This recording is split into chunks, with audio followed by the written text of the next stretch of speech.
नमस्कार, मैं हूं डॉक्टर प्रसून कुमार मिश्र और आप देख रहे हैं हमारा विशेष कार्यक्रम संवाद। संवाद में आज बातचीत कर रहे हैं हम भारत के केंद्रीय राज्य मंत्री श्री अश्विनी कुमार चौबे जी से। उपभोक्ता मामले, खाद्य और सार्वजनिक वितरण, वन, पर्यावरण और जलवायु परिवर्तन जैसे महत्वपूर्ण विभागों का दायित्व आपके पास है। स्वागत है आपका संसद टीवी में। बहुत धन्यवाद, नमस्कार। बक्सर से अयोध्या तक राम की प्रथम कर्मस्थली से राम राज्य जहाँ पुष्पित और पल्लवित हुआ था, वो पूरी बात। राम एक नीति, राम एक न्याय, राम एक शब्द, राम एक मंत्र, जिसके लिए कहा जाता है भरजनम भरजनम भवर बीजा नाम तर अर्जनम सुख संपदाम तर्जनम यम दूता नाम राम रामेति गर्जनम। कि अगर भवरोग हो, मृत्यु का भय हो, तो राम राम का केवल उच्चारण करने मात्र से ये दूर हो जाता है। तो रामलला की प्रतिष्ठा के प्राण प्रतिष्ठा के साथ इन शब्दों को मंत्रों के साथ सरकार ने कैसे जोड़ा? बहुत अच्छा आपने बताया। और आप श्री राम के बारे में आप जानते हैं कि श्री राम हम सब लोगों के राष्ट्र देवता के रूप में, राम रग रग में, हर रोम रोम में व्याप्त है।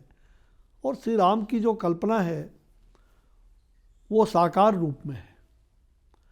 मुझे लग रहा है कि भगवान राम का जन्म अयोध्या में हुआ और त्रेता युग में हुआ, फिर हजारों लाखों साल बाद वो श्री राम का जो मंदिर बना उसमें 500 साल से भगवान राम इधर उधर बस रहे थे। अब रामलला का दर्शन, रामलला के भव्य मंदिर जो सुप्रीम कोर्ट के जजमेंट के बाद हमारे आदरणीय प्रधानमंत्री श्री नरेंद्र भाई मोदी जी ने जिस प्रकार का वातावरण देश के अंदर बना करके सबका साथ, सबका विकास, सबका विश्वास और सबका प्रयास, इस प्रयास के द्वारा जिस प्रकार का उन्होंने वह स्वरूप बनाया, जिससे राम मंदिर बनने में बहुत सरलता हुई और सबने साथ दिया। और आपने देखा कि उन्होंने भूमि पूजन किया और 1 साल के बाद ही उसका 3 साल के अंदर सब कुछ, और रामलला का अब भव्य दर्शन 22 जनवरी को। ऐसा रामलला में तो सचमुच में भाव विभोर था। जब मुकुट लेकर के भगवान राम के मुकुट को पहनाने जा रहे थे प्रधानमंत्री जी, कभी भी देश का पहला प्रधानमंत्री ऐसा हुआ, उनके हाथों भगवान राम को ये काम कराना था। शायद उन्होंने यही समय, जो कहते हैं प्रधानमंत्री जी यही समय है, सही समय है, तो शायद यही सही समय होगा कि श्री राम का, रामलला का वहाँ विराजमान होना। तो जहाँ अयोध्या में भगवान श्री राम का जन्म हुआ, बहुत लोगों को अयोध्या सचमुच में हमारे लिए पुण्य भूमि है, वो महान तीर्थ भूमि। और आज देश और दुनिया में अयोध्या का कहा जाए फिर से लोगों के मुखारबिंद से ये चर्चा हो रही है। तो स्वाभाविक है आज अयोध्या में, जहाँ वाल्मीकि जी के नाम से एयरपोर्ट का भी, कभी भगवान श्री राम जेट विमान से गए होंगे, वहाँ से लंका से आए थे, और अब तो सब लोगों के लिए वो विमान प्रधानमंत्री जी ने, भारत सरकार का एक बहुत बड़ा प्रयास हुआ है वाल्मीकि जी के नाम से, जिन्होंने रामायण की रचना की, ऐसे वाल्मीकि जी के नाम से एयरपोर्ट वहाँ बन गया, उनके नाम का ही नामाकरण रखा गया। मुझे बहुत गर्व है और खुशी है कि श्री राम जन्मभूमि, वहाँ राम जन्मभूमि के आंदोलन में भी कई वहाँ जाने का मौका भी मिला, कई बार वहाँ गया, पूजन का मौका मिला। टेंट में जब थे उस समय भी कई बार, दर्जनों बार गया। मेरे आँखों से आंसू आ जाता था कि भगवान आप इस टेंट में हो, आखिर आपकी लीला क्या है। लगता है भगवान ने वो लीला कराया, और वो लीला करके आज वो भव्य और दिव्य मंदिर, अलौकिक मंदिर में विराजमान हो गए। और मुझे लगता है कि अगले कुछ सालों में पूरा मंदिर का स्वरूप और पूरा अयोध्या का भी स्वरूप भी सामने आ जाएगा। अब ये तो बात हुई प्राण प्रतिष्ठा की। अब बात राम के आविर्भाव से लेके राम की सिद्धि तक, राम राज्य की स्थापना तक जब राम ने की थी, उसके बारे में बताइए। मैं 2 विषयों के बारे में आपसे मैं हाँ। शेयर करूंगा कि एक तो श्री राम का आविर्भाव कैसे हुआ और श्री राम का अभ्युदय कैसे हुआ। ये 2 विषय मूल विषय, उनकी दीक्षा, उनकी शिक्षा, उनकी परीक्षा और उनकी कर्म भूमि, और प्रथम ताड़का वध उनकी प्रथम परीक्षा, प्रथम परीक्षा और प्रथम कर्म भूमि, शिक्षा दीक्षा की भूमि। हाँ। तो उसके पहले श्री राम का आविर्भाव कैसे हुआ, भगवान राम कैसे प्रकट हुए धरती पर, ये भी आम लोगों को जानकारी जरूर है, लेकिन इसको और मैं थोड़ा शिक्षा और आविर्भाव दोनों एक ही प्रदेश से। हाँ, विवाह ये सौभाग्य है कि उस समय पता नहीं ये प्रदेश बिहार के नाम से नहीं था, अंग जनपद था, कुछ बहुत सारे नाम उस समय रहे होंगे। तेता की बात है ना कि आप जानते हैं पुत्रेष्टि यज्ञ श्रृंगी ऋषि ने कराया था। वो जो ऋषिकुंड का क्षेत्र, ऋषिकुंड का क्षेत्र जो मुंगेर जिला अंग जनपद का क्षेत्र, जहाँ वो लंबे काल तक तपस्या किए, यहाँ श्रृंगी ऋषि का जो उनके पिता थे विभांडक, तो विभांडक ऋषि उनकी सेवा में ही श्रृंगी ऋषि बराबर रहते थे। और विभांडक ऋषि जो आज का छपरा का चिरांद स्थल जो है, उसी चिरांद स्थल पर ये ऐतिहासिक और सारे प्रमाण हैं, पुराणों में वेदों में भी इसका वर्णन है, जो गंगा, सोन और सरजू का तीनों का संगम है। वहीं से भगवान राम विश्वामित्र जी के साथ और कर्म भूमि में, शिक्षा दीक्षा की भूमि में, सिद्धाश्रम की धरती बक्सर में आए थे। तो ये भगवान राम का जो आविर्भाव होता है, तो विभांडक ऋषि के पुत्र श्रृंगी ऋषि थे, वो पिता के सेवा में वही चिरांद जो आज का छपरा है, वही छपरा जिला में चिरांद, वहीं वो लीन रहते थे। उनको पुरुष स्त्री में भी कोई अंतर नहीं दिखाई पड़ता था। वो बचपन से ही पूरी तरह से सानिध्य में और समाधि में रहते थे। कृष्ण की बात करें तो स्थित प्रज्ञ की स्थिति थी। तो सचमुच में अब श्रृंगी ऋषि को ये पुत्रेष्टि यज्ञ केवल श्रृंगी ऋषि ही करा सकते थे। और आप जानते हैं कि अपने जो अंग जनपद के राजा उस समय रोमपाद जी थे, रोमपाद जी को और राजा दशरथ से उनकी बड़ी मित्रता थी।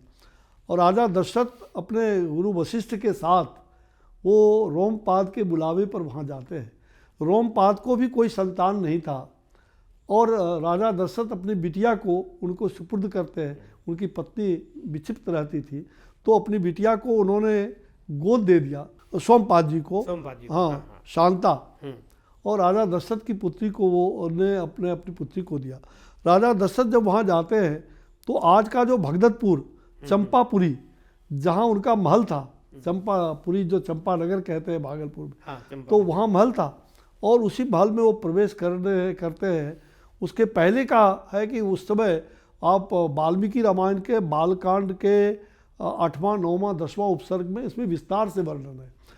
मैं केवल सारांश में इतना ही कहूँगा कि श्रृंगी ऋषि को बुलावा जाता है राजा रोमपाल जी का कि वहाँ अकाल पड़ा हुआ था, दुर्भिक्ष अकाल था, वर्षा नहीं हो रहा था। तो साक्षात वो श्रृंगी ऋषि जब वहाँ से आते हैं, प्रवेश करते हैं, तो आज का जो लखीसराय मुंगेर जिला जो पहले का रहा है, वहाँ जलप्पा करके एक आज भी मंदिर है, और वहाँ आते ही जल की वृष्टि शुरू हो जाती है। और राजा कहते हैं कि लगता है कि हमारे श्रृंगी ऋषि का प्रवेश हो चुका है।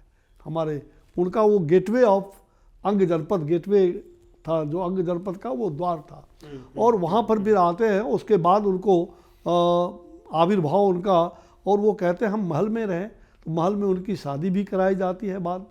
और श्रृंगी ऋषि की शादी राजा दशरथ की पुत्री यानी रोमपाद जो अंग के राजा थे उनकी दत्तक पुत्री से होता है, शांता से। और फिर श्रृंगी ऋषि कहते हैं मैं महल में नहीं रहूँगा, और इसलिए वो फिर आश्रम में चले जाते हैं। और वो आज का जो कोहल ऋषि जो अष्टावक्र के पिता थे, अष्टावक्र के पिताजी कोहल ऋषि, आज का कहलगांव, जिसको बगल में उत्तर वाहिनी गंगा भी वहाँ है, और वहीं गुरु वशिष्ठ और राजा दशरथ के संकल्प को लेकर वहाँ जाते हैं और गुरु वशिष्ठ ने वहाँ भगवान शंकर की आराधना करके वो संकल्प लेते हैं कि हमारे साकेतवासी में हमारा कुल खानदान साकेतवासी का चले। राजा दशरथ का बड़े चिंता में रहते थे और उस समय वो वहाँ पर वशिष्ठेश्वर धाम, जिसको आज बटेश्वर धाम के के लोग, अच्छा वो वशिष्ठेश्वर धाम गुरु वशिष्ठ के द्वारा स्थापित वो लिंग है। 2 लिंग उन्होंने वहाँ भी, और बृहदेश्वर नाथ महादेव उसकी भी स्थापना उन्होंने ही किया था। अच्छा, जिसको बूढ़ानाथ महादेव भागलपुर में कहते हैं। तो गुरु वशिष्ठ जी ने वो स्थापना करके संकल्प लिया था और फिर श्रृंगी ऋषि को मनाया गया और श्रृंगी ऋषि तैयार हो जाते हैं और फिर श्रृंगी ऋषि कहते हैं जाओ अयोध्या को सजाओ, हम वहाँ आएंगे। और वहाँ आकर के फिर वो पुत्रेष्टि यज्ञ कराते हैं और फिर राम लक्ष्मण भरत शत्रुघ्न तीनों माता से विष्णु का वो स्वरूप वहाँ साक्षात होता है। ये आविर्भाव यात्रा, ये अद्भुत प्रसंग है। सामान्यतः लोगों को इसकी जानकारी कम थी और वाल्मीकि रामायण के बालकांड के 8वां 9वां 10वां उपसर्ग में आपको सारा विस्तार से, और मुझे लगता है इसकी जानकारी सब लोगों को और खास करके नई पीढ़ियों को तो जरूर होनी चाहिए और कराने की आवश्यकता है। और मुझे लग रहा है कि मैंने अभी 11 जनवरी को 22 जनवरी को था, तो मुझे लगा कि श्री रामलला का दर्शन तो लोग करेंगे, रामलला आएंगे भी, तो रामलला का जब उनका जो अभिषेक हो रहा है, तो जब तक वहाँ की माटी जहाँ से आविर्भाव हुआ, जहाँ से उनका अभ्युदय हुआ, ये दोनों स्थल की माटी और जल जाना चाहिए। और जगह जगह से जहाँ श्री राम जुड़े हुए हैं उन सभी स्थलों का सैकड़ों स्थल से माटी और जल आया था। तो मैंने श्री राम का 11 तारीख को गुरु वशिष्ठ जी के धाम से, वशिष्ठेश्वर धाम से, वहाँ से आविर्भाव यात्रा शुरू करके और कई रास्ते में मिलते हुए अभ्युदय यात्रा बक्सर में, और वहाँ से जुड़ करके 13 तारीख को हम अयोध्या के लिए प्रस्थान किए थे, हजारों लोग। और ये आविर्भाव यात्रा और अभ्युदय यात्रा, अभ्युदय यात्रा भगवान श्री राम का प्रथम कर्म भूमि, शिक्षा दीक्षा की भूमि, प्रथम परीक्षा की भूमि कहा जाए, वो सिद्धाश्रम की धरती जो सतयुग काल से, जहाँ 84,000 यज्ञ हुआ करते थे, स्कंद पुराण में सारे वर्णन। और वहाँ श्री राम वहाँ पर आते हैं और बिना शस्त्र और शास्त्र का अकेले सैनिक बन करके राम और लक्ष्मण दोनों भैया यज्ञ की रक्षा के लिए आते हैं। क्योंकि वहाँ यज्ञ महर्षि विश्वामित्र के सानिध्य में सारे ऋषि मुनि वो यज्ञ करते थे। वो मतलब कलुष मलय की धरती है, उसका भी एक अच्छा वो प्रदेश हुआ करता था। बड़ा ही अनुपम और अद्भुत प्रसंग है कि राम अयोध्या आए, लेकिन उनका आविर्भाव ऋषिकुंड में, और वशिष्ठ जी ने वशिष्ठेश्वर धाम, कोहल ऋषि, और ये सारी बातें आज इतना संदर्भ के रूप में हमारे सामने रखी गई हैं। मैं कह रहा हूँ कि श्री राम जब आए तो उन्होंने ताड़िका का वध किया, और ताड़िका वध के उपरांत वो चूँकि उन्होंने कहा कि मैं नारी का वध कैसे करूँगा, तो विश्वामित्र जी उनको कहते हैं कि नहीं, ये नारी नहीं, ये तो अत्याचारी है, तुम अत्याचारियों के नाश करने के लिए आए हो राम, तुम विष्णु के रूप हो। और उनको तब ब्रह्मा उन्होंने ताड़िका का वध किया, और वही बालक राम, उनको बला अति बला विद्या का ज्ञान, सब प्रकार का अस्त्र और शस्त्र से वो विश्वामित्र जी अपना चरित्र वन में उनको सुसज्जित करते हैं, शिक्षा दीक्षा देते हैं। और फिर वहाँ से ताड़िका वध के उपरांत वो गंगा स्नान करने आते हैं कि नारी को वध किया है, इसलिए उसके लिए हमें क्षमा याचना करना है, और इसलिए वो प्रायश्चित करने के लिए, और वहीं पर वो शंकर भगवान लिंग की, पार्थिव लिंग की स्थापना करते हैं। पहला पार्थिव लिंग गंगा किनारे, जिसको आज राम रेखा घाट कहते हैं, क्योंकि एक रेखा उन्होंने उस समय खींचा था, और उसी रेखा के कारण आज राम रेखा घाट कहलाता है। और वहाँ पर आज भी आप जाएंगे उस लिंग में, जो वो मिट्टी ढह जाता था शंकर भगवान का मृतिका, तो वो हाथ से उसको बनाए, उसमें आज भी उनके चिन्ह हाथों के वहाँ मौजूद हैं। तो ये मतलब जो सारे रामायण और स्कंद पुराण में इसका वर्णन है। मैं कह रहा था कि श्री राम आए और उन्होंने ताड़िका वध करके जो प्रायश्चित किया, नारी को वध किया था, हालांकि अत्याचारी का वध हुआ था, तो स्वाभाविक रूप से। और उसके बाद श्री राम जाते हैं, पंचकोशी यात्रा करते हैं, वहाँ नारद ऋषि और जो हमारे गौतम ऋषि, और साथ साथ जो वहाँ अन्य ऐसे जो ऋषि मुनि थे, महर्षि विश्वामित्र के सामने वो तो कुलाधिपति थे, वहाँ ऋषियों का हजारों ऋषि 84,000 यज्ञ होता था, वो यज्ञ की भूमि थी, इसलिए उसको सतयुग से ही सिद्धाश्रम की भूमि कहलाता था। बाद में अनेक नाम बदले, जो बक्सर का नाम हुआ उसके पहले भी कई नाम बदलते गए। तो बक्रसर, बक्र बांध से, टेढ़ा बांध से उन्होंने, बक्र मतलब और सर मतलब बांध, तो ये टेढ़ा बांध से अपने स्वामी रामभद्राचार्य जी महाराज इसकी चर्चा करते हैं। तो उन्होंने टेढ़े बांध से मारा, कहा विश्वामित्र के कि तभी ये मरेगी, ये मायावी है, तो टेढ़े बांध से मारा, इसलिए बक्रसर का भी नाम बक्सर हो गया। तो रामलला के उनकी प्राण प्रतिष्ठा के साथ ही कितनी बातें जो गहन छुपे हुई बातें थी, अंदर की बातें थी, वो सामने आ रही हैं। अब अभ्युदय यात्रा जो है, यह भी मैं बता दूं कि श्री राम को पांचों पंचकोशी यात्रा, जो पांचों कोश में वो जाते हैं और वहाँ के बाद वो फिर मिथिला जाते हैं जनकपुर के आमंत्रण पर विश्वामित्र जी के साथ, और वो अहिल्या माता का धाम उस समय जाने वक्त, अहिल्या पहले जाने के पहले वो पांचों ऋषि मुनि के आश्रम में जाते हैं, वहाँ ज्ञान सीखते हैं। नारद का न्याय दर्शन, एक राजा का भूमिका क्या हो सकता है, विश्वामित्र जी ने कहा तुम राजा बनोगे जब, तो राजा की क्या भूमिका होगी, राजा क्या न्याय कर सकता है, राजा का भाई भाई से क्या संबंध है, पत्नी से क्या संबंध है, पुत्र से क्या है, जनता से क्या संबंध होगा, नागरिकों से, ये सारा दर्शन उनको उसी ऋषियों की धरती पर वहाँ मिलता है। और वही राम राज्य की कल्पना,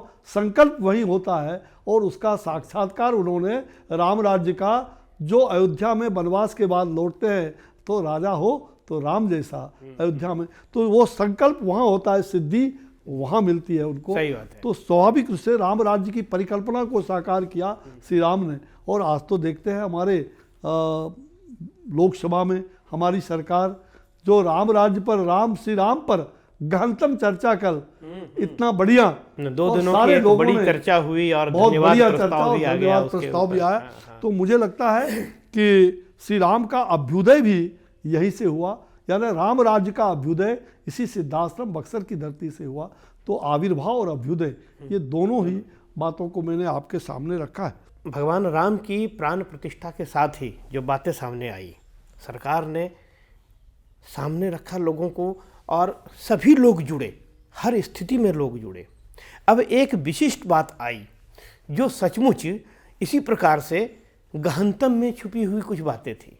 5 वैसे व्यक्तित्व जो छुपे हुए थे, जिनको लोग हाँ बहुत अच्छा काम किया, लेकिन कोई पहचानने के लिए तैयार नहीं हो रहा था, अंदर अंदर पहचान थी सामने। तो ऐसे 5 व्यक्तित्व को उन्होंने भारत रत्न देकर कार्यकर्ताओं के बीच में और आम जनता के बीच में एक नया संदेश दिया है। आप इसको किस रूप में देखते हैं? तो निश्चित रूप से जो हमारे आदरणीय प्रधानमंत्री जी ने जहां 22 तारीख को रामलला का स्थापना करके राम राज्य की पुनर्स्थापना का संकल्प लिया, और जो उन्होंने कहा अब राजा राम सिया राम की जय हो, हाँ, और परवशी नगर की जय सब काजा, हृदय राखे कौशलपुर राजा। अब तो हमें और कहते हैं दैहिक दैविक भौतिक तापा और राम राज काहू नहीं व्यापा, तो हमें तो ये दैहिक दैविक भौतिक तापा, राम राज काहू न पापा, सिया राम में सब जग जानी, करहूँ प्रणाम जोर जुग पानी। और उसमें भी एक अच्छी बात यह है कि जाके प्रिय न राम वैदेही तजिए कोटि सम यद्यपि परम स्नेही, परम स्नेही। ठीक कहा, जो कृपा, और कहते हैं होई जो कृपा राम, जापे कृपा राम की होई, तापे कृपा करे सब कोई। तो हमें तो भगवान राम की, और जो भगवान राम ने जो रचा था, हो है जे ही राम रचि राका, का कहीं तर्क बढ़ा वही साखा। तो भगवान राम की रची हुई, और रामो विग्रहवान धर्म, यह जो हमारा है, मुझे लगता है कि जहाँ श्री राम की बात आज पूरी दुनिया में चर्चा का विषय बना हुआ है, और इस विषय पर हमारे प्रधानमंत्री जी ने चर्चा भी कराया, और ऐसे राजनीति के धुरंधर लोग जिन्होंने समाज सेवा किया, जिन्होंने राजनीति में पुरोधा का काम किया, कर्पूरी ठाकुर जैसे महान व्यक्तित्व, उनको उन्होंने दिया। सही बात है। लाल कृष्ण आडवाणी जी, जिन्होंने राम की यात्रा को इस देश के अंदर एक राजनीतिक, जो राजनीति को धर्म से कहते थे अलग नहीं, बल्कि ये धर्म ही है, राजनीति यानी कि राज करो और नीति धर्म का पालन करो। तो यह जो सांस्कृतिक राष्ट्रवाद का उत्थान देश में हुआ, आडवाणी जी जैसे लोगों ने, उनको भारत रत्न की उपाधि से नवाजा गया। हमारे पूर्व प्रधानमंत्री जो इस देश के नरसिम्हा राव जी, नरसिम्हा राव साहब, उनको दिया गया। हमारे पूर्व प्रधानमंत्री चौधरी चरण सिंह जी, उनको नवाजा गया। ऐसे भारत रत्न से नवाजे जाने वाले जो सचमुच में, और एक कृषि वैज्ञानिक और एक कृषि स्वामीनाथन वैज्ञानिक जो कृषि के वैज्ञानिक थे, स्वामीनाथन जी, ये पांचों धरोहर सचमुच में कहिए कि यही समय है, सही समय है, सही समय पर उनको जो भारत रत्न की उपाधि से आदरणीय प्रधानमंत्री जी ने जो नवाजा है, सचमुच हम लोग पूरी तरह से आभार व्यक्त करते हैं, उन्हें कोटिशा बधाई देते हैं। नारी विधेयक, मातृ विधेयक पास किया, ऐसे अच्छे अच्छे काम इस लोकसभा के कार्यकाल में हुए हैं जो अद्वितीय है। कोविड का महामारी भी हमें झेलना पड़ा, और मैं स्वास्थ्य मंत्री था और इसीलिए सदन में सरकार ने श्वेत पत्र जारी कर दिया। सही बात, आपने सही कहा कि सरकार ने जो पहले 10 साल में उन्होंने क्या किया, इस 10 साल में हमने क्या किया, सरकार कैसे काम करती तो है, निश्चित रूप सारी से बातें। जो पहले का जो हमारे श्वेत पत्र, जो हमने अर्थव्यवस्था पर श्वेत पत्र जारी किया है, तो स्वाभाविक है अनेक प्रकार की चीज़ें, जहां 8% विकास दर के साथ एक मजबूत अर्थव्यवस्था, और मुझे लग रहा है कि कमज़ोर 5 अर्थव्यवस्था जो उनके कालखंड में रहा है, उसको लेवल हमने उसको बिठाने का काम किया है। हमने कहा जाए 2004 में जहां 6.4 लाख करोड़ से मार्च 2012 में 39 लाख करोड़ तक का ऋणों में जो तीव्र वृद्धि देखी गई, यूपीए सरकार के दौरान एक बड़ी समस्या थी। और इसके अतिरिक्त लगातार उच्च राजकोषीय घाटा, ये जो लगातार 6 वित्तीय वर्षों में 2009 से लेकर 14 तक हो रहा था, उसको सकल घरेलू उत्पाद जो 4.8% से ऊपर रहा हो, हमने समग्र आर्थिक स्थिति को कहा जाए प्रभावित किया। और बाजार के उधार पर सरकार की निर्भरता ने जो पूंजीगत व्यय में जो बाधा उत्पन्न की, उसको कुल कहा जाए व्यय के रूप में पूंजीगत व्यय की हिस्सेदारी वित्तीय वर्ष 2004 में जहां 31% था, उसको घटकर वित्तीय वर्ष 2014 में 16% तक हो गई। तो निश्चित रूप से हमने 2011 में जहां विदेशी मुद्रा भंडार लगभग 2,294 बिलियन डॉलर था, वहीं उसको हमने आगे बढ़ाने का काम किया, और 2013 में लगभग 256 बिलियन डॉलर अमेरिकी डॉलर हो गया था। और इस प्रकार से 6 महीने में आयात को जो कह सकते हैं कि उसको कवर कर सकता था। यूपीए सरकार के कई इस प्रकार के जो उनके श्वेत पत्र जारी हुए हैं, अत्यधिक राजस्व व्यय को उचित ठहराने के लिए जो वैश्विक वित्तीय संकट का फ़ायदा उठाना चाहिए था। वित्तीय वर्ष 2018 में जो राष्ट्रीय राजमार्ग जो निर्माण मात्र 12 किलोमीटर प्रतिदिन होता था, उसको हमारी सरकार में 2014 में और 2022-23 में 2.3 गुना हमने बढ़ाया, यानी कि 28 किलोमीटर 30 किलोमीटर प्रतिदिन हमारा काम हो रहा है।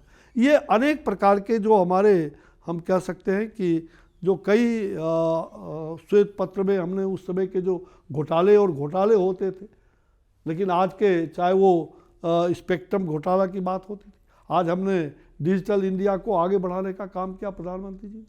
तो ये जितने भी काम इस प्रकार के हुए हैं, यूपीए सरकार के जो भ्रष्टाचार का बाजार था, आज एक भी भ्रष्टाचार का पिछले 10 सालों में एक भी मंत्री पर कोई भी आरोप आज नहीं लगा। ये सौभाग्य का विषय है। तो हम सेवक बन करके, हमारे प्रधान सेवक बन करके देश की सेवा कर रहे हैं, जिनका निरंतर यह है कि देश पहले और व्यक्ति बाद में। तो ये विचार और यूपीए सरकार में हमने उसको ला करके जहाँ 11.8 करोड़ गरीबों को शौचालय देने का काम, सही बात, एक छोटी बात। 2015 में 14 में उन्होंने अगस्त में शौचालय के बारे में कहा था, और पूरे देश में आज शौचालय, पूरे देश में आज लोगों को चूल्हा जलाने के लिए ईंधन फ्री ईंधन 9.5 करोड़ लोगों को। तो ये स्वाभाविक है कि सरकार जो अच्छे काम करते हैं, तो निश्चित रूप से जनता में ये अच्छे कामों का बहुत बड़ा असर होता है। अंतरिम बजट आया, कोई लोक लुभावन बात नहीं, जनता के लिए किसी प्रकार का कोई लॉलीपॉप नहीं। फिर भी सरकार ये कह रही है कि इस बार पिछले सभी वर्षों की तुलना में, सभी आम चुनाव की तुलना में ज़्यादा सीटें लाएंगी और चुनाव सामने है। तो इस आत्मविश्वास का राज क्या है? देखिए, पहले तो सरकार, हमारे प्रधानमंत्री जिस आत्मनिर्भर भारत को आत्मविश्वास के साथ कोविड के कालखंड में भी पूरी दुनिया थक चुकी थी, लेकिन आदरणीय प्रधानमंत्री जी ने उस समय भी आत्मनिर्भर भारत की बात कह करके आत्मनिर्भर भारत का पैकेज भी देशवासियों को दिया और लोगों को जोड़ करके कि सबके प्रयास से हम कोविड पर भी विजय प्राप्त किए। उसी प्रकार से जो हमारा ये अंतरिम बजट है, उसमें हमने भारत के संकल्प को मजबूती के साथ उसको प्रदान करने के लिए उत्कृष्ट और समावेशी बजट हमारा है। और हमने बजट में क्या किया है, हमने ज्ञान की बात की है बजट में। गौ से गरीब, वाई से युवा और ए से अन्नदाता और एन से नारी शक्ति, यानी कि गरीब, युवा, जो हमारे अन्नदाता किसान और नारी शक्ति, इसका सर्वांगीण विकास और सशक्तिकरण को हम समर्पित करते हैं, यानी ज्ञान को समर्पित करते हैं। हमारी सरकार अगर छोटे रूप में लीजिए तो हम इन चारों पर फोकस। एक अंतिम प्रश्न, ये विकसित भारत का कॉन्सेप्ट क्या है सरकार के पास? एक ऐसा विकसित भारत जो 2047 का, अगले 23-24 साल का जो रोड मैप हमने बनाया है, और संकल्पित भारत का विकास यात्रा गांव-गांव में अभी प्रधानमंत्री जी ने, और जो ज़रूरतमंद लोग हैं, जो लाभुक हैं, उनको कैसे लाभ पहुंचाया जाए और उनको हर तरह का, तो राष्ट्र निर्माण को समर्पित यह अंतरिम बजट आदरणीय प्रधानमंत्री जी का, श्री मोदी जी के विकसित भारत का, सशक्त भारत का, एक भारत श्रेष्ठ भारत का जो भारत विजन को साकार करने वाला है, उनका हृदय से अभिनंदन करता हूं। और इसी के साथ मैं कहूँगा कि हमारा यह जो अंतरिम बजट है ये अभिनंदनीय है और सचमुच में प्रधानमंत्री जी के नेतृत्व में हम सबका जो लक्ष्य है, भारत और भारतीयों को सुखी और समृद्ध बनाने का लक्ष्य है, भारत को दुनिया की तीसरी बड़ी आर्थिक ताकत बनाने का, वो बन के रहेगा। और 2047 तक भारत को विकसित राष्ट्र बनाने का जो संकल्प है, हम इन्हीं कारणों से आत्मविश्वास के साथ हमने काम किया है। तो जनता का आशीर्वाद हमें लेने का दिन जब आएगा तो हम भरपूर, प्रधानमंत्री जी ने कहा कि इस बार 400 से पार जनता कह रही है, हमें तो लग रहा है कि अप्रत्याशित होगा भारतीय जनता पार्टी को और तमाम एनडीए को अप्रत्याशित विजय की ओर हम बढ़ेंगे। संवाद की इस कड़ी में आपने देखा कि केंद्र सरकार ने राम राज्य की व्याख्या किस प्रकार की, केंद्र सरकार की योजनाएं किस प्रकार से लोगों को लाभ देने वाली हैं और दे रही हैं, और विकास की कतार में खड़े अंतिम व्यक्ति तक इनकी एक एक योजनाएं कैसे पहुंचाई जाएं, ये केंद्रीय मंत्री जी ने बताया। तो संवाद की इस कड़ी में आज इतना ही। सर, आपको बहुत बहुत धन्यवाद हमसे जुड़ने के लिए। बहुत धन्यवाद, नमस्कार। आगे हम संवाद की अगली कड़ी में किसी विशिष्ट व्यक्ति से बातचीत करेंगे। तब तक के लिए हमें दीजिए अनुमति। नमस्कार।